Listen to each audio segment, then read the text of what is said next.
আবার কথা আবার কথা। আরে তুমি চুপ করে কথা বলতেছি। ভাইয়া শোনো, তুমি তুমি হিসাবে ভুল হয়েছে তোমার। 17 লাখ টাকা, 17 লাখ টাকা ক্যাশ। এই টাকা রিটার্ন দিবি। আর তুমি হিসাবে ভুল করছো। ধর ধর। কি কথা কি ভুল করছি?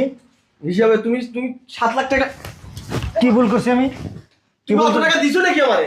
আমার কাছে সব ডকুমেন্টস আছে। প্রবাস থেকে যারা টাকা পাঠায়, যে অ্যাকাউন্টে টাকা আছে, ওরে দুইয়া দিয়া পানি খান। আমার ব্যাংকের ডকুমেন্টস আছে না? আছে। হ্যাঁ, ব্যাংকের ডকুমেন্টস আছে না? এটা ডকুমেন্টস দিয়ে তুমি পানি খেও। দিয়া টাকা পানি আমাদের খাবো। তুমি কোনো টাকা দাও নাই। 2000 টাকা দিবি? হ্যাঁ, না তুমি যাও, বাড়ি থেকে যাও। কোথায় বাড়ি আমার করতে নামে। যাবো? কার নামে? আমার নামে। ওইটা তো বেটা ভুয়া দলিল বেটা। অরিজিনাল দলিল তো আমার কাছে। তো ভুয়া কেমনে হলো? আমার মানুষ কইছে আমি বিশ্বাস করি নাই। ওই যে ছোট ভাইটা নিয়ে আসছে এখানে, ওর সাথে আমার রাস্তায় দেখা হয়েছে। কি ব্যাপার ভাই, আপনি জেলের থেকে কবে ছাড়া পাইলেন? আমি জেলের থেকে হাউস চেঞ্জ, আমি জেলে গেলাম কবে? কয় কেন আপনি তো প্রবাসে অ্যারেস্ট হয়েছেন, আমি তো শুনি- জেল খাটছেন। আমি তো